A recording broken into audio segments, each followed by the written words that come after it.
Recently, a Singaporean man singing worship songs on an aircraft has brought about controversy online. But are all evangelistic actions bad?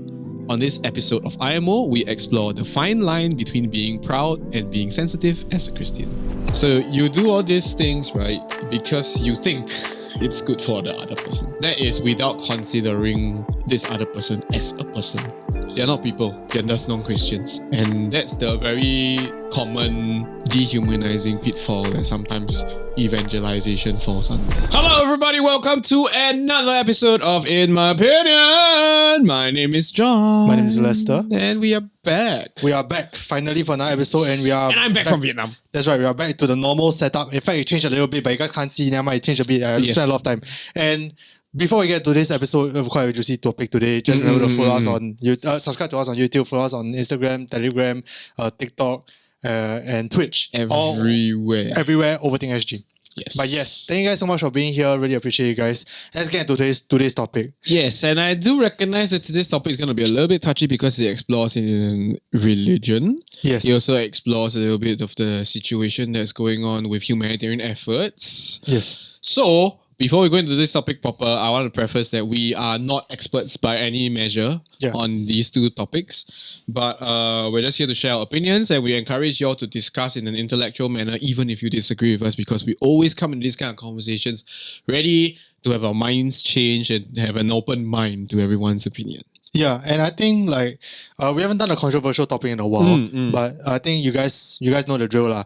Be nice in the comments and understand that, like, you know, we are trying to forge an intellectual discussion in the comments down below. So do remain civil. Correct. And without further ado, let's get into it. Today's topic will be about Jonathan Neo, who is a Singaporean solid guy. Has now gained semi-international fame. Yeah, who he basically sang like Christian songs or like worship songs on the plane.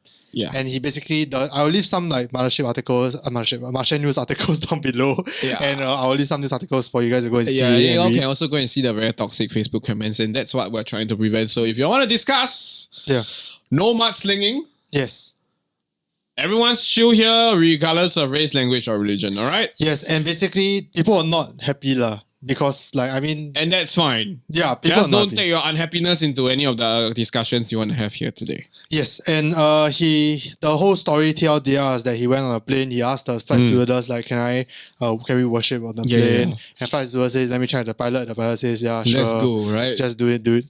And he probably just went like, Lamau Ken. But then after that, he came out, then he started like, he brought his guitar, he had a few friends along, I think it's his team. I have talked to, but yeah. His team members, I think there are quite a lot of them, and I think he tagged them in the Instagram post also. And then he started singing like worship songs. And on the video, the reason why a lot of people are unhappy because this makes them uncomfortable, but also on the video, there are some people who were like, you can tell that they weren't like fully into it. Some people are okay, some people are chill, but some people are not very, very okay with it. Yeah. And then maybe not okay is not the right word, just not comfortable. So first reactions, John. What's your first thoughts? Right, my first thoughts, right, personally, I need to preface that I'm a Christian myself. Yeah. Right, I'm a Catholic. Right? And I'm not saying this to tell people that are listening that I am more Christian than them. Yeah. Right? By no measure is there such thing as a more Christian. Everyone's a Christian. Yeah. Right? My take on it is that I think they might have done it wrongly with the right intentions. Okay. So, in my personal opinion, if I were to summarize and not waffle, right, it would be I disagree with what he did on the plane. Yeah. Okay. I mean, for me, I'm not very religious per se. So, honestly, when I first saw this, like, I know that this is the discussion that's very religiously charged. Yeah, you can't have this discussion without really talking about religion. Yeah, it's very easy also then to generalize the whole faith as like that. Exactly. Yeah, so let's try not to do that. Yeah, but if I were to take the whole religion thing out of the question, right? Honestly speaking, right, this guy could sing Twinkle Twinkle Little Stars on the plane, I would still be pissed, okay? Like, because you just want to watch. I just want to fucking sleep, dude. Like, you can see Maroon fucking 5, right? Payphone, right? I'll still be angry. That too. So like, I feel like regardless of what he sings, right, it's just not a very nice thing to do in public. It's kind of like when we're playing Pokemon and then you want to take out the fishing rod in the Poke Center, then Professor Oak. Now it's not the time for that. Now right? it's not the time for that, right? That is what it is to me. Like, you gotta fucking sing. Go and We sing got at, it, like, boys. karaoke We or solved something. it, boys. Just don't sing in the plane, dude. I don't care what you're singing. You can be singing fucking like Mary Had a Little Lamb or fucking, I don't know. You just don't sing on the plane. I don't We know. solved it, boys. We solved it. I don't know about you, man. That's just like, that's my first reaction. I was like, Right.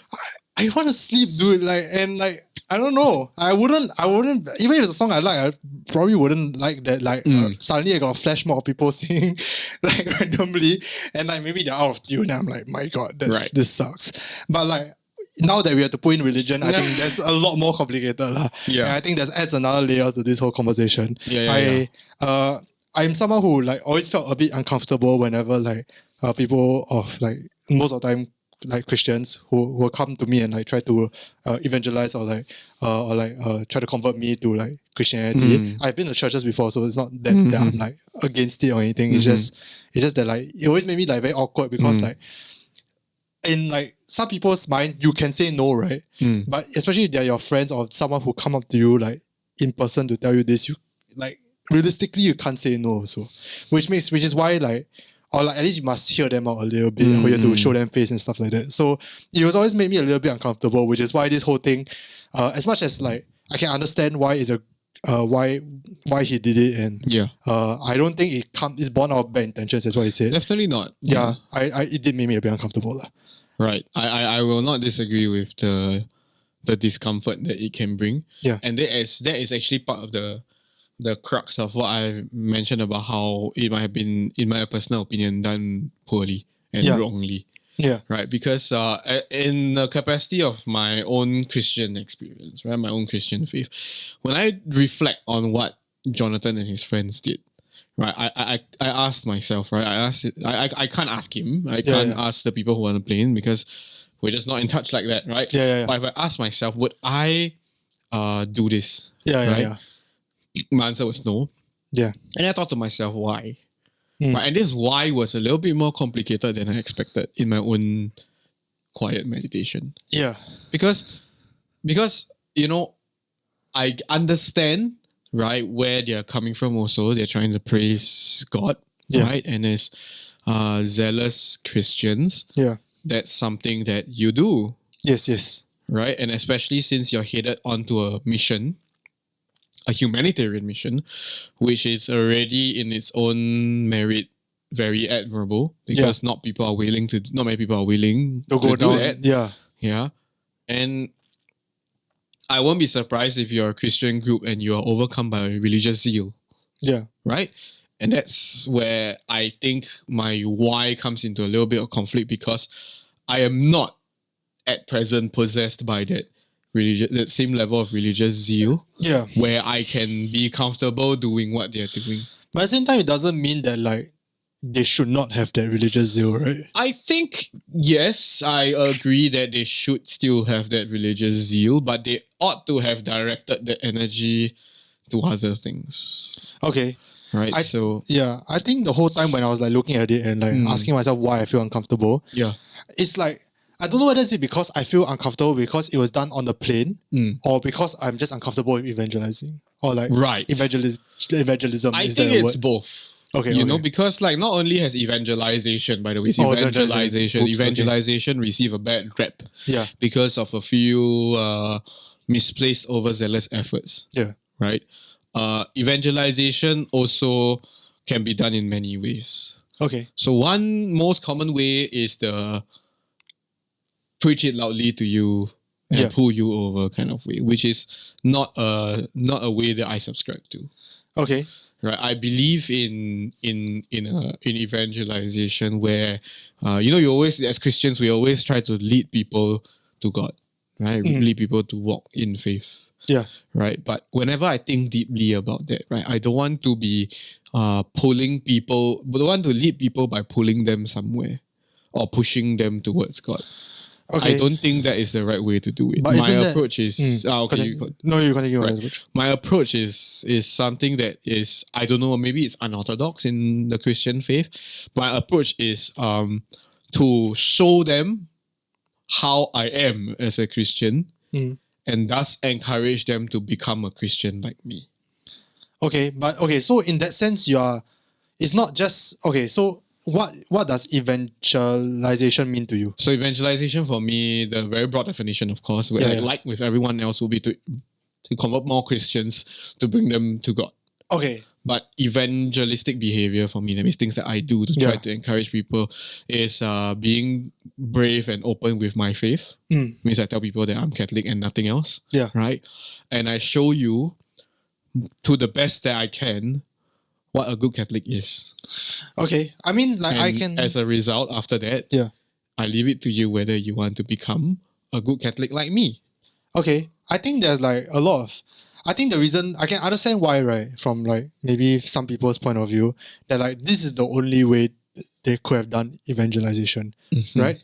Because it's the most obvious way. It's the most obvious way. It's the most direct way. I will not lie. And like also it's the way that probably works the best, right? Like, I mean, you talk to people and if they're willing, they're receptive to it, then they'll convert lah. Yeah. And to these people, even though we might not understand, by we is really me lah.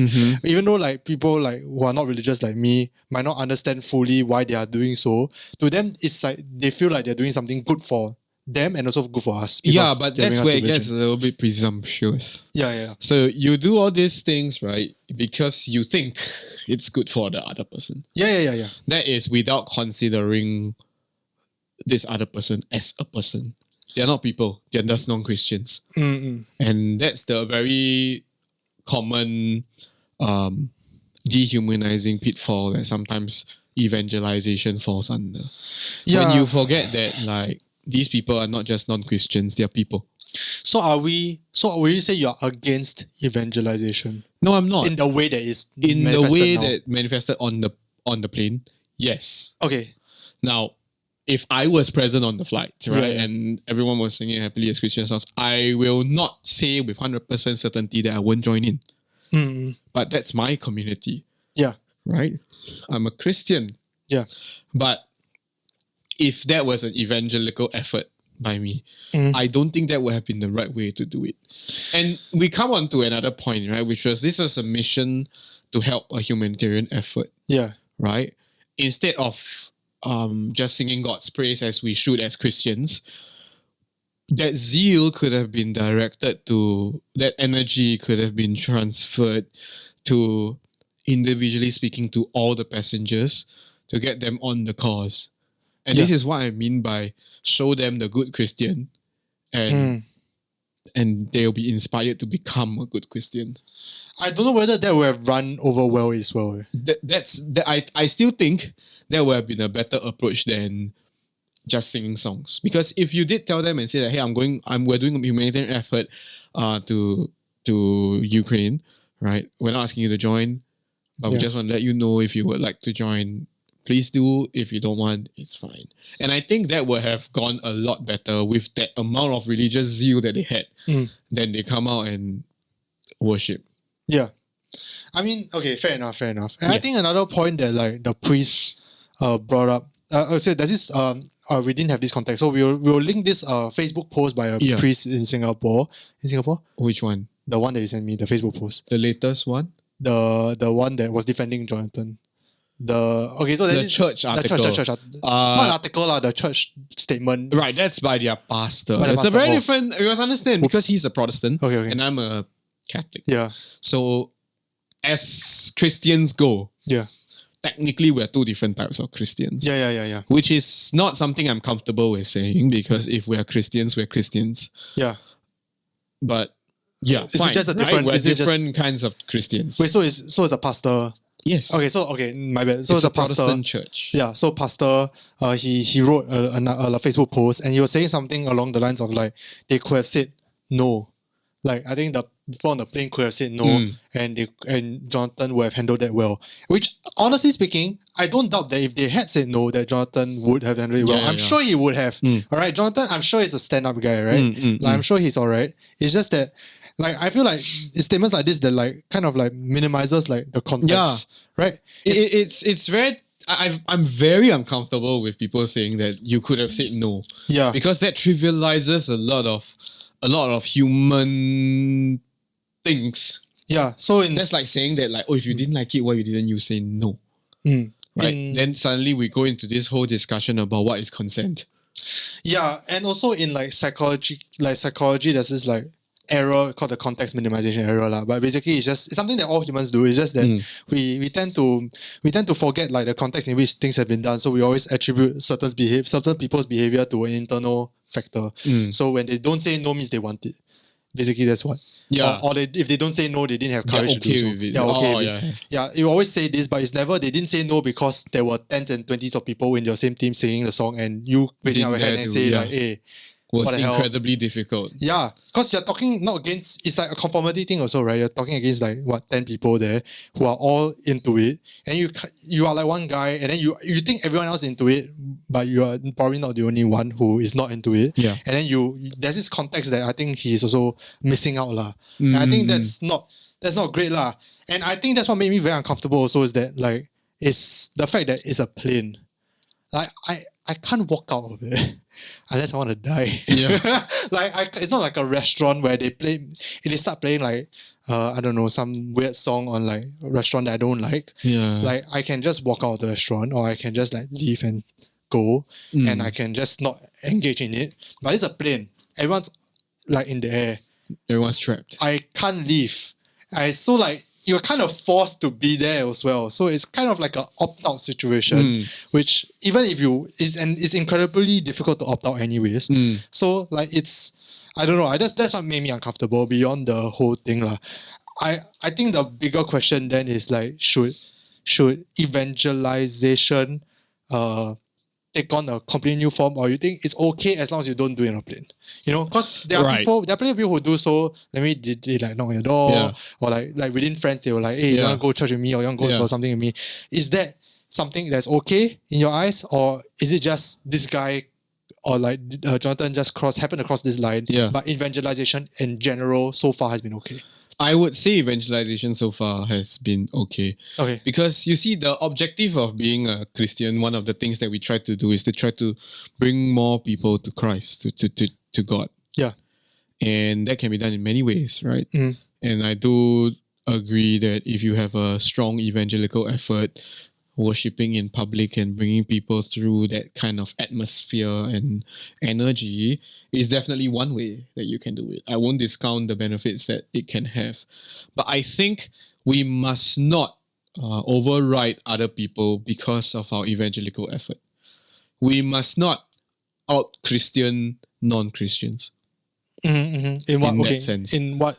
Like so, I guess... So you see, if you're in a bunch of Christians and you want to worship together, that's fine. Yeah. Because we're all of the same belief, we are of the same group, and that's fine. But if you're preaching to non-Christians, right, you have to be more careful. Purely because you do not know how receptive they are. And if you are offering someone something, you cannot force things to them just because you think they should like it.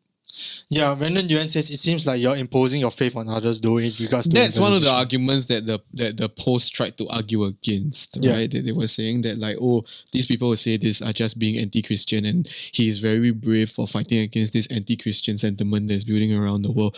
That's not really the point, I think. Okay. Because I think that like as much as there's this Christian defiance, right, that comes with people who are being anti-Christian because of some radical behaviors here and there, we also need to be careful how we portray ourselves as Christians. If this is the label that people have put upon us, should we then, right, fight against the label, or should we just focus on being Christians? Because I think these are things that are a little bit grey. See, it feels almost like as if I need to fight to defend my faith. When my understanding of Christianity is not a faith that you need to fight to defend. It is a faith where you show people what a good person, a godly person is like. Yeah. And then you bring them into that. If you're not that godly version of yourself, who are you to bring people to your journey? But also, as far as I'm going to come in with like very, very little Christian knowledge, but as from the limited time I had in church, part of being like a godly person is also bringing people to the faith, right? And getting people absolutely. to... Like that's right? what I mentioned. An So- evangelical effort is part of Christianity. So in a certain way, like them being unable to bring people in because of maybe their tactics or strategies, maybe it's a bit more subtle and they couldn't bring in, they might view it as them not like fulfilling a religious I agree. duty, right? I agree, and that's where some of these mindsets are rooted in. It may come from that kind of thought. Yeah. But if you truly understand Christianity and you truly love the God that we have, right? Yeah. It will be two schools of thought, right? One would be you will be able to discard the thought of this godly KPI that God has imposed upon you, and then you won't have to feel bad, right? The other would be on the other side of the equation, which would be like, I don't love God enough to go and evangelize more people. Yeah. Exactly. So you have to try to sort of like steer yourself away from these two ends of the spectrum, because one forces you to be overzealous, the other one forces you to be overly indifferent. Right? Every Christian's relationship with God, right, is personal and unique. Yeah. Right? But we must not misconstrue this relationship with God as the only relationship that is possible with God. Okay, yeah. If God is so great, what makes your singular connection with Him the greatest or the only one? No, right? And that's why as Christians, we ought not to be showing how we love God. We should show them how God loves us.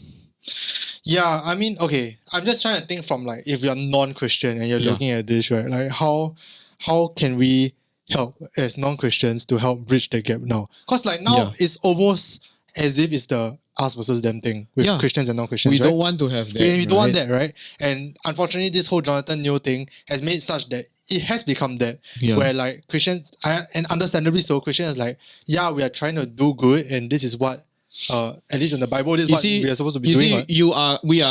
Jonathan and I, we are Christians, right? But as much as we are Christians, we are also human beings, and living up to that human being part of Christians is equally important to living up to the faithful part that we are as Christians, right? As much as we would like to always surrender our whole being to God, right?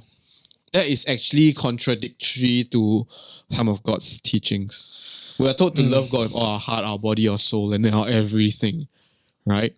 But that is also without the written pretext that we love to the maximum of our human capacity. We are human. And as a result, right, we are limited in our capacity. But at the same time, like, I mean, what makes this whole thing complicated as well is because like Christianity is something that like you have, as what I said, like a very unique relationship with God, and you have a very unique interpretation of what the Bible is, or like the teachings that your church has, and even your church might teach you like different things, right? So like to some people, not showing, you can have that love for God and you have it in your heart and everything, but not showing it like how Jonathan did might not be enough. So what's the one constant that the Christians have? If I mention that everyone's relationship with God is different, right? What's the one constant that all Christians have? That we can all anchor ourselves to? The Bible, The Bible. Scripture. Right? So I did, interesting segue, because I did actually do a little bit of reading up on scripture to help me understand a little bit more about three main topics, right? One is evangelization. Second is about helping people. And third one is about, ironically, there was not a better term to search, right? But like to meditate over. But the third one is on hypocrisy. Okay. Yeah. So hypocrisy is being a hypocrite. Okay. If they haven't get it, so if you don't get it, then I don't know. I don't want to tell you. The first verse that I'm going to read to you from the Bible is about it's a verse that you are supposed to try to meditate over and reflect over about hypocrisy, and you probably have not heard these verses before, so I want you to think about it, because these are Christian texts, right? So this is from the book of Matthew, chapter 6, verse 1. Okay, we're gonna go from verse 1 to just speak to the mic though. Yeah, verse 1 to 15. Oh Okay? my god, there's a long ass. Don't worry, there's sentences. Okay. Right. So it begins, right? So be careful not to practice your righteousness in front of others to be seen by them. If you do, you will have no reward from your Father in heaven. So when you give to the needy, do not announce it with trumpets as hypocrites do in the synagogues and on the streets to be honored by others. Truly, I tell you, they have received their reward in full. But when you give to the needy, do not let your left hand know what your right hand is doing, so that your giving may be in secret. When your Father who sees what is done in secret will reward you. And when you pray, do not be like the hypocrites, for they love to pray standing in the synagogue and on the street to be seen by others. Truly, I tell you, they have received their reward in full.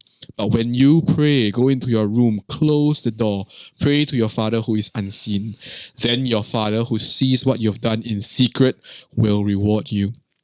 And when you pray, do not keep on babbling like pagans, for they think they will be heard because of their many words. Do not be like them, for your Father knows what you need before you ask Him. This is then how you should pray. And Matthew goes on with the Lord's Prayer, right? Mm-hmm. Yeah. Yeah. I mean, okay, so and then one more, which is about fasting, Yeah. right? Which is also part of penance and when you fast, do not look somber as the hypocrites do, for they disfigure their faces to show others they are fasting. Truly, I tell you, they have received their reward in full. But when you fast, put oil on your head and wash your face, so that it will not be obvious to people that you are fasting, but only to your Father who is unseen. And your Father who sees what you've done in secret will reward you. Now, do you understand why I say that this particular chapter is dedicated to hypocrisy? Yeah, I mean, in a certain sense, like it tackles like two contradicting things, right? On one hand, you want to show that you love your religion and God, and on the other hand, like doing so might not be the best way to do so. So this is where confusing.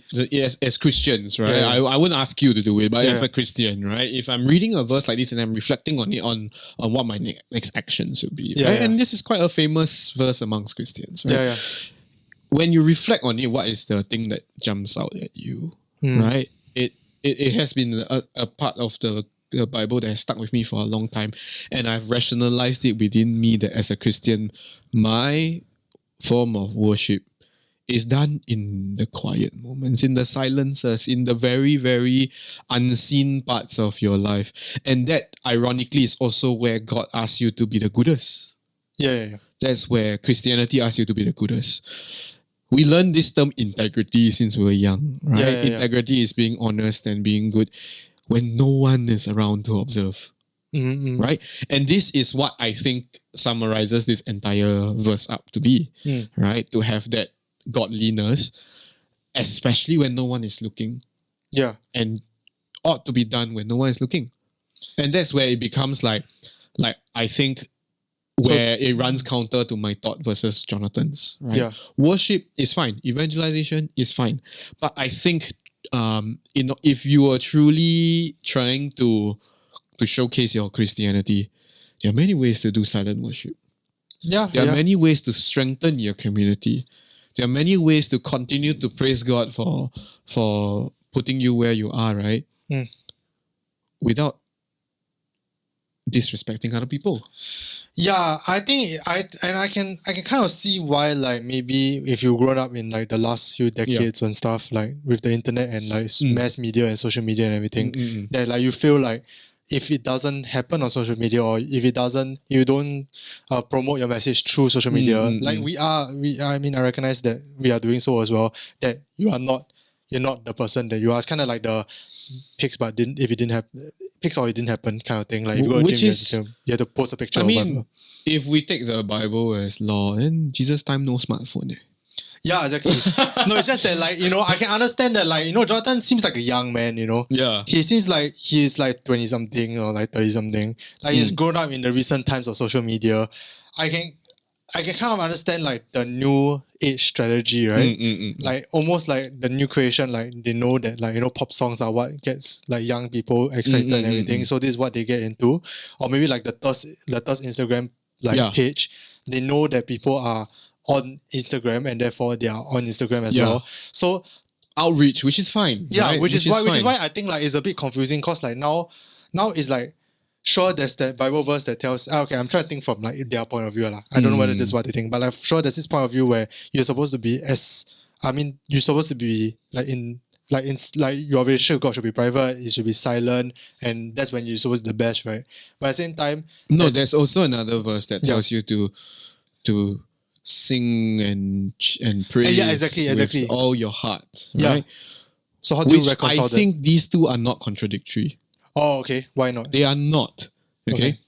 Because one is telling you to give everything in your faith. Yeah. And I dare say there are no Christians that can admit they do that. Yeah. Right? Why? Right? It's because of what I mentioned earlier, which is we are all flawed and limited by our humanity. Right?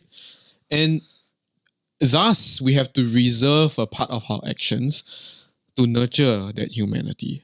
And that's why you can praise all you want in the right places and in the right way. You can praise with all your strength and all your energy in silence. Okay. Can you imagine if you're able to do that in your own private world, right? You don't need to show everyone how zealous you are, but when you're in the right private space, you are so zealous. You are so holy in the quiet spaces where there's no one to see, where there's no one to preach to, there's no one to talk to. You are still anchored and fully surrendered to God. Which I'm sure Jonathan is, right? We will never know. We never know, yeah. But yeah. We can assume the best for him. Yeah. Right? But you think about it, if someone truly understands their faith like that, right, and someone anchors their faith in being always presenting themselves as the best version of themselves, but then their true godly version is always done in private. This guy, I dare say, is a great Christian. And I don't use the word great loosely here. Yeah. Because this Christian is not only godly, he is also humanly. And I think this human part has to be respected. You see, between human relationships, I respect you. You're not a Christian. I don't need to have you to be a Christian for me to respect you. But respect comes in many ways, right? I respect personal space. I respect your opinions. I respect the context that we are in. That's the kind of respect that is not necessarily in agreement with some of the evangelistic actions that the Bible calls us to do. But why do I choose to respect you more than some of the evangelistic actions? Because, right, there is a space that you have to put for the human, the free will of the non-Christian, the free will of the person. Yeah. God created us as people. Yeah. Right? People first. If God wanted us to be purely godly, we won't be human. They put us onto earth because they gave us free will so that we can work our way to become like Him. Which means we are not like Him. Yeah, I think that's important also. I mean, like part of being human is also being empathetic, understanding the situation, understanding the context. And I think that's unfortunately where Jordan kind of fell short in that sense. And that's where I feel that like it's very divisive when people mention about how when this becomes an us and them issue. Yeah. Where some people say, oh, if other religions sing, what do you think will happen? Or like, why you impose your faith on other people, you shove it down their throat, blah, blah, blah. This is clearly this argument is emotionally charged. But it is also triggered by the poor decision to worship in a plane of non-Christians who are not complicit fully with what was happening. But I do think that like the argument that like, oh, what if I sang like this is the very famous TikTok that blew this all up, right? Yeah. Like the one that's saying like, if I started singing like Muslim prayers and like you will not be okay with this. I do agree. I do agree in that sense, and I do agree that there's like that inequality, right? Yeah. And that problem that in society. I also do think there's like a different problem, you know? Yeah. Like there's a problem of whether or not what he did was right, but that's independent to whether or not other religions can do it. I do think that they're two separate things. Yeah, it shouldn't be mentioned together. Yeah, it's exactly. That's where things are complicated and people might miss the point. Yeah. Right. Yeah. But if we were to come back to another Bible verse, right? This is from the first letter of Peter, chapter 3, verse 15. This is just one verse. Okay, but this is an important verse about hypocrisy also. Okay. Right? Which is worth reflecting over. Yeah.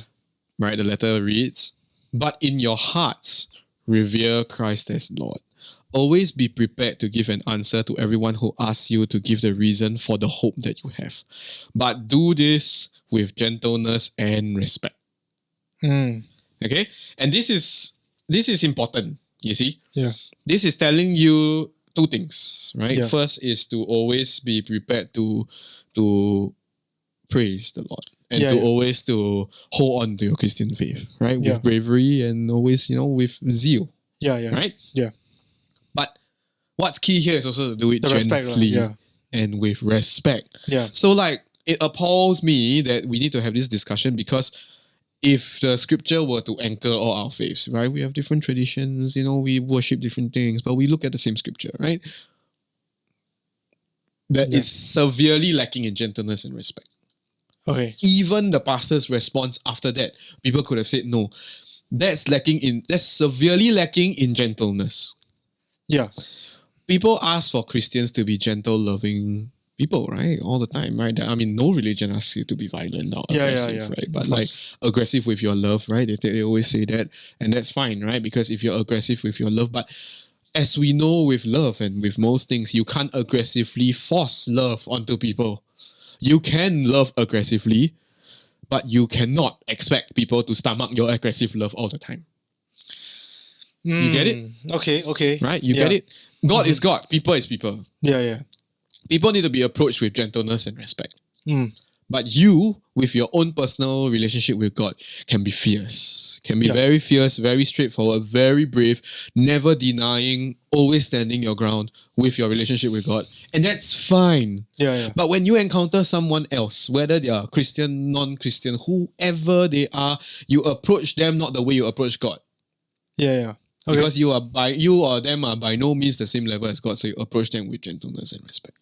That's my takeaway from that verse. Yeah. And as a Christian, I think this is some of the things that we need to try to advocate for. You see, why is there this anti-Christian sentiment on the internet recently, right? It's because Christians are aggressive with their approach and they are very vocal about their dislikes. Right? But at the same time, I think as Christians, we need to remind our Christian friends, right, that the Bible, besides telling us to be aggressive and to be fierce with our love, it also tells us to be gentle. It also tells us to be respectful. It also tells us to be humble. It also tells us to give away everything. Yeah, I think the gentle, respectful thing, I agree. I do, but I also do think that there are some people who probably thought that what Jonathan did was very gentle and very respectful, right? Yeah. And I think that's the tricky part. That's where it gets tricky because when you think that is too gentle, too respectful, you forget the other person is a person. You just think that in my Christian capacity, this is so gentle and this is so acceptable. But that's what happens when you forget other people. You lose your zeal has blinded you to the plight of other people. So can you truly say as a Christian, this is to my Christians out there who might not agree with what I'm saying, can you truly say you love the least of these people if you don't even give them the space to dislike what you do? Yeah, I agree. And I also, let's say for example, the whole be gentle and be respectful thing. I think maybe to the Christian's point of view is that it's a battle that they'll never win. It's kind of like when your mom always say that you'll never please everyone, so you should not aim to please everyone. And that might be something that they are thinking in their head also, right? They might. I can't please everyone, so I do what I think is best and what I think is right, and as long as I sleep well and I'm okay. Which, I mean, to a certain extent, all of us are subscribed to that as well, right? Absolutely. Even if for this podcast, we do agree with that, right? Yeah. But at the same time, should we be holding them to that level of you must go down to the people that you're preaching to and their emotions and their thoughts when literally the both of us, even doing this podcast, we are not exactly doing so. Yeah, that's the pitfall. But where is the difference, right, between what has happened versus let's say our example? Is that you must not put up this barrier where you cannot be corrected, where you cannot be receptive to a differing opinion. And a lot of the times when evangelical Christians go out there and someone rebuts them, they'll just be like, you're being anti-Christian. Which is not right. You can have a differing opinion. You can be wrong. In fact, the most holy person, I'm pretty sure even the Pope, can be wrong about something about the faith. Yeah, sure. Because nobody is perfect. Even the Pope is a person. Yeah. Right? The Pope is someone that we believe in Catholic faith to be the one that is closest to Jesus, closest to God. Yeah, right? The leader of the entire Catholic faith can be wrong. Are you saying that you are more superhuman than the Pope? No. Yeah. Right? But herein lies the problem, you see. A lot of Christians, whenever someone point out something that they did, think that it's an attack on their faith. It's not. It might be, but more often than not, it's like, whatever you were doing was not what I like. Most of the time, I would have to say, people do not have any problem with Christianity. They have a lot of problem with Christians. Yeah, and I do think that in that sense, right, we have, as like, if you're non-believers like me, like whenever we criticize, like for example, Jonathan New's behaviour, I think we should try our best and like make sure that we do not attack the religion. Aim Christianity. Yeah, don't aim the religion, don't aim like the whole group. Aim at like his behaviour and aim at like certain things that you don't like. And I think that makes the thing a lot easier to solve. Absolutely. Also. Personally, I've always had as a Christian, I've always had a lot of problems with a lot of other Christians and their version of their faith. Why I say version, which might sound offensive to some Christians, is because the way they act out their faith is not something that I can agree with. But that's fine. Yeah. You know why it's fine? Because the way we all live our lives as Christians are different. And the way we all understand God is limited in our own capacity. Now, will I fiercely defend my faith? Yes. But will I fiercely defend the way I am as a Christian? No. Exactly. Why? Because I recognize that I'm flawed. Then that's the main problem here. Because a lot of the times when Christians are confronted, they think that it's an attack on their faith. And that's where they will fiercely defend their faith while still being blinded to their poorly acted human bodies. I think that I think in that sense both sides can do a little bit better, right? Because we do see the bad comments of they're attacking Christianity or like very obviously attacking the whole group, which we don't condone. And also on the other side, like I didn't agree with what the pastor said on their Facebook post.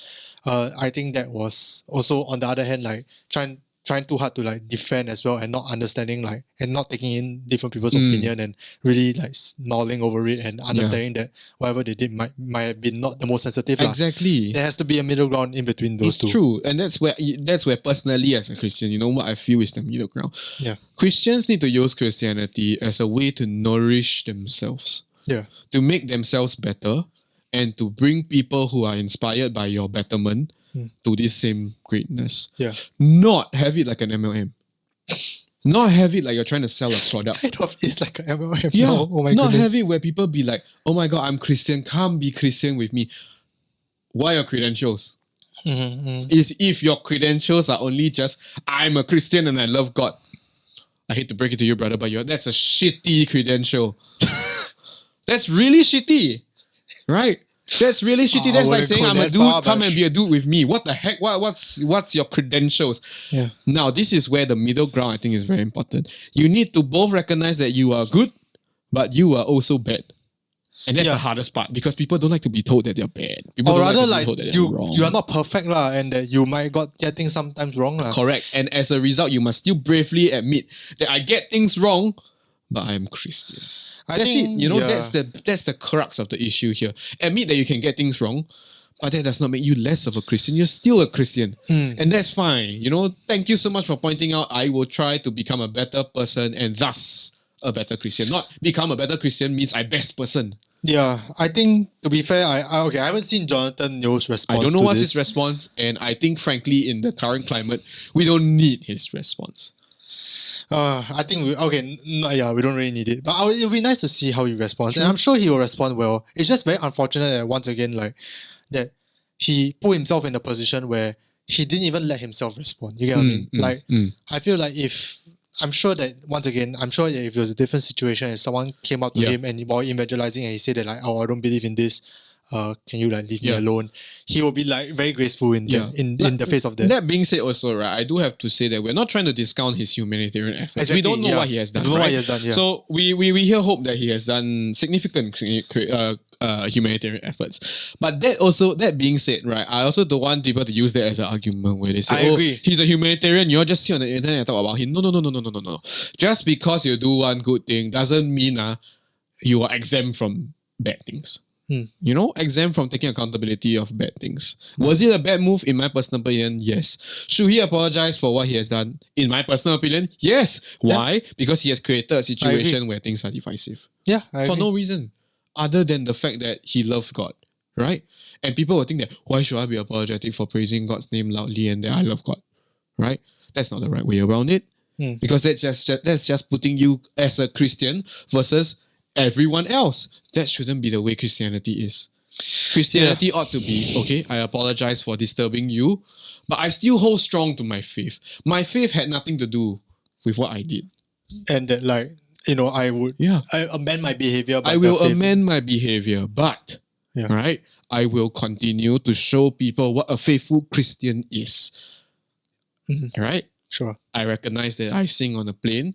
It made a lot of people very uncomfortable. It made a lot of people happy, but also made a lot of people very uncomfortable. I shouldn't be purely focusing on the people who are happy. I should also be worried about the people that I make uncomfortable. Am I truly loving all my fellow men if I make them uncomfortable in my actions? The answer is no, right? If you think about it this way. And if your objective is to have more Christians in the world, we cannot, in that sense, show them the bad Christian. Yeah. Okay. Yeah, I agree. I mean, is there any wrap up?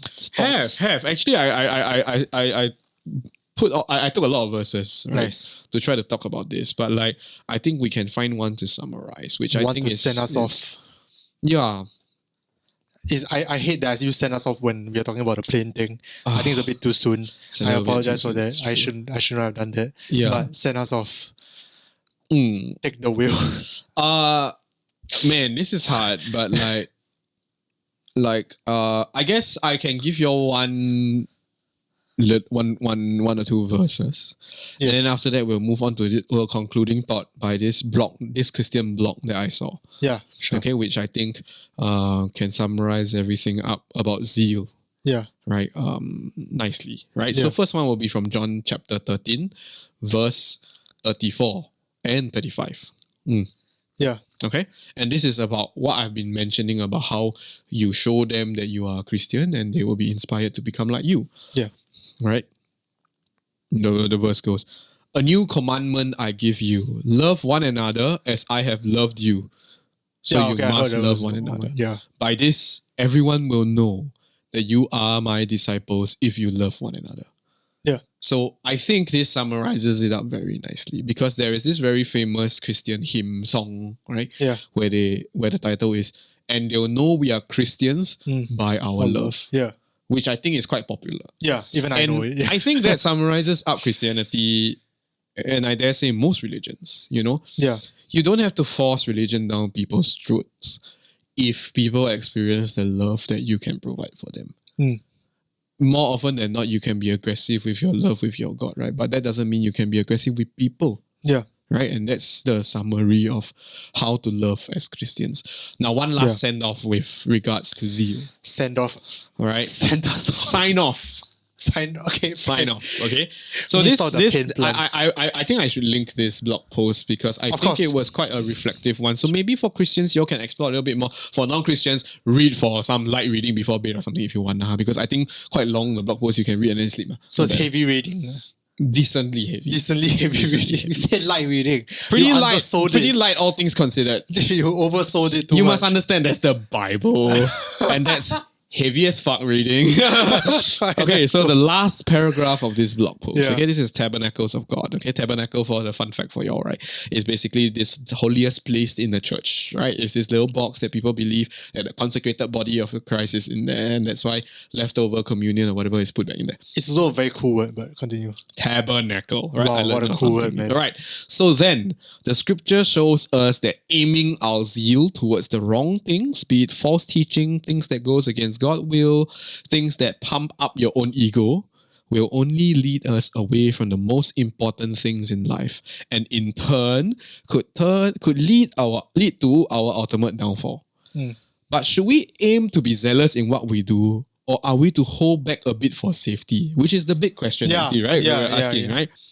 To this, the scriptural answer seems to be, the more zealous we are for the right thing, the better.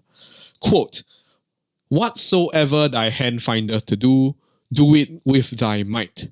For there is no work, nor device, nor knowledge, nor wisdom in the grave, whilst thou goest." End quote. Which is basically, do what you can before you die, because after you're dead, you're dead. There's no strength in that, right? And this comes from Ecclesiasticus. I can't pronounce that. It's been a while, right? Chapter 9, verse 10. Go check that out. Okay, that's what Ecclesiasticus. Wow, it's been a while. Okay, it's okay. We have only this life in which to prove ourselves, so we should live it to the fullest. Okay, and I quote, "And thou shalt love the Lord thy God with all thine heart and all thine soul and all thine might," which is in Deuteronomy chapter 6, verse 5, right? Showing us that our devotion to God should know no limits, save those that are placed on us because of our physical bodies. Okay. It does not seem that the scripture asks us to hold back on our zeal, but rather to nourish it and to direct it towards the proper things. I mean, it went one big round, but really that's what it is, right? Like, it's that it comes with anything. I don't think it's just like religious faith, but like even like the things we believe in, and like, for example, you want to affect social change and all that, like all this passion, sometimes you can get lost in it, and sometimes it manifests in like very harmful or polarizing ways. Exactly. For an otherwise very noble cause and very noble intention. So I think at the end of the day, that's what it is, right? It's just you're just trying to channeling it to the right place. Exactly. I agree. And I mean, for me, it's just about like, I think as much as Christians got things to do as well, and I think you guys will soon sort it out. Yeah, and that's the thing, you see, and you do realize that this final paragraph that we talked about, right?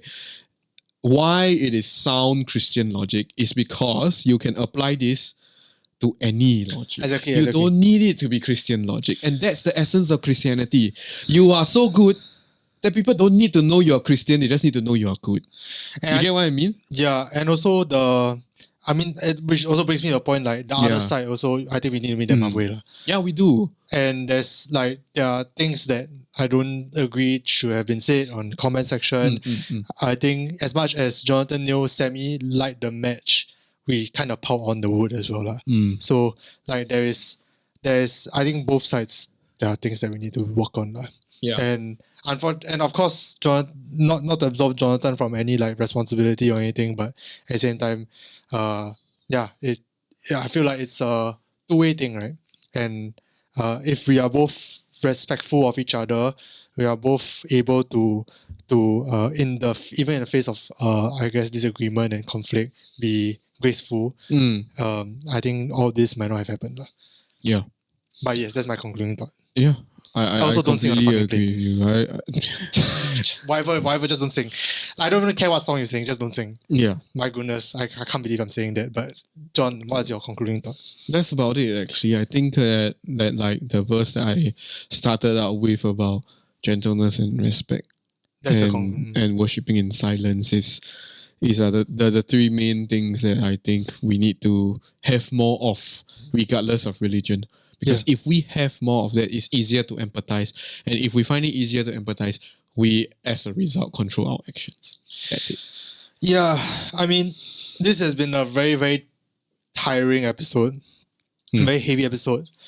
So I hope that you guys still enjoyed it. Yeah. I hope you guys had fun. I'm sorry there were a lot of Bible verses. I don't think it matters. Honestly, but I had to research, so... Yeah, I think the Bible verses, for someone who is not like Christian, it still sheds light into how Christians might think, or a certain, I guess, so that I can understand the other side better as well. So, thank you guys so much for watching today's episode of In My Opinion. Hope you guys enjoyed it. We might be going back to more controversial topics if more of this pops up. Hopefully not. Yeah. But we'll see how it goes. Thank you guys so much. Stay safe. Don't get COVID.